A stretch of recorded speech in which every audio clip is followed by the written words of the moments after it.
Okay, the first thing I'm going to do is remove the strings one at a time, and like I said before, I'm going to save them because you never know when you're going to need one in a pinch. So you crank them down here up at the tuner, straighten out the bend in there so it'll pull through the back of the bridge, and you take it here and pull it right out the back.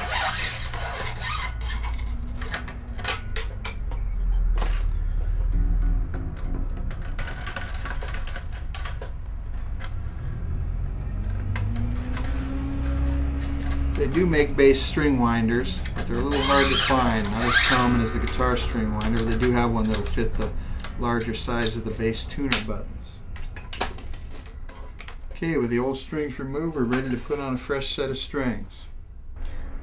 Okay, with a fresh set of round wound strings in hand, we're going to go ahead and get the strings on the bridge. So you run them through the back like so.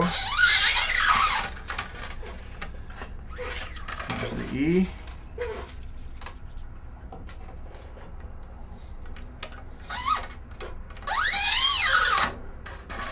A.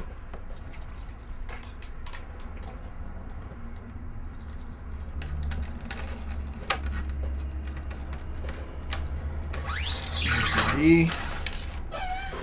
And last but not least, the G. And now we're ready to go ahead and put them on the tuner post up at the top. Okay, we're ready to go ahead and finish stringing up this guitar. Now, if you notice on these particular tuners, they have a hole down in the middle, and this is called a safety string post. And it's an old design. It allows you to tuck the string down in the hole there, and it helps locking the string in place and also avoids those loose snaggly ends that can do you damage. Now we take this thing, and I like to run some slack on it about 3 or 4 inches off the fingerboard here, and to put a right angle bend in it like so. Then once you got the bend in there, you take your cutters here, cut it off about that long. It's probably a little over ½ an inch on a particular tuner like that. Tuck it down in the hole, holding it with your right hand in place, and you wrap around the post like this. I left that one a little short. I probably should have a little more wrap on it, but it's the closest one to the nut, so that's okay. Now getting to the A string, it's real critical. A lot of people make the mistake of cutting the A too short, especially on this style of headstock, and what happens is the string pulls straight to the tuner and doesn't really go down, and the A will never sound proper because you've got vibration behind the nut. You really need that downward tension.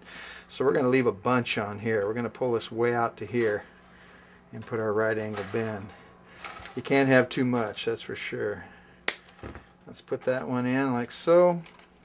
Sometimes on a bass I'll go ahead and wrap a few wraps around the post like this to get it started because there's so much slack on there, it takes forever to tune it up. It's easier to do on those larger posts. Okay, this one looks pretty good. We got plenty of wraps on there, and it's going down towards the head. It'll start to kind of move up there as I bottom out on the post. There we go. That looks just about right. Got it all the way down to the bottom now, so we've got a good angle over the nut. You can see the E didn't have many wraps, but still has even a better angle than the A string. So next is the D string.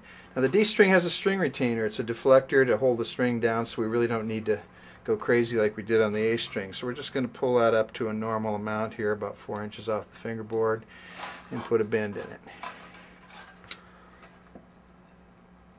Cut it off, run it under there, put a wrap around. I don't have enough on there to wrap it, so we'll just go around this way.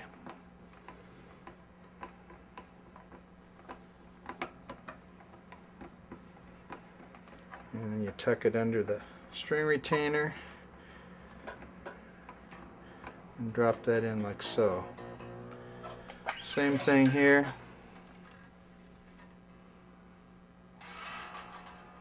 Put a bend in the string, cut it off there, wrap it around the post. I probably cut, you'll notice here there's only about 1 wrap, and same on the E. Normally you'd want to go ahead and leave those a little longer. You'd like to see at least 1 full or 2 wraps on these, even though the bass strings don't slip as much because they're heavier and they'll lock around that post. But there you go. The next thing to do would be to plug it into the tuner and tune it up.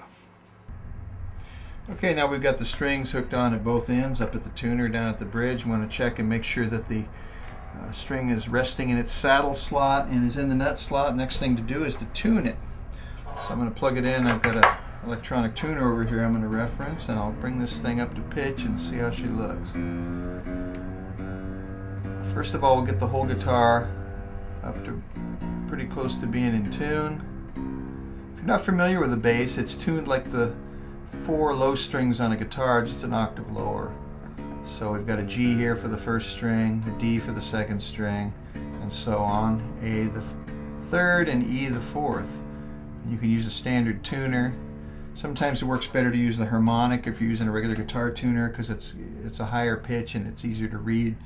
The open string some kind of flops around so much, it's got a lot of subharmonics and it won't. Tuner has a hard time reading it. There's a D flat, D sharp. Okay, we're getting pretty good here. Next thing you want to do is seat the strings. And this is really important because they'll never stay in tune if you don't. You need to go through and check the pitch, stretch the string, grab it here in the middle around the 12th fret and bounce it up and down. Now bass will seat a lot quicker than a guitar because it's a stiffer string and a heavier core in the middle of the string. So that one's pretty good right there. It's a little flat still. And you just keep doing that till you can't pull it out of tune anymore, and then move to the next string. And you can see that one's taking a little longer too because I didn't have enough wraps on it. So there we go. Looks pretty good. Okay, once we got it in tune, next thing to do is sight the neck and check out the straightness of the neck.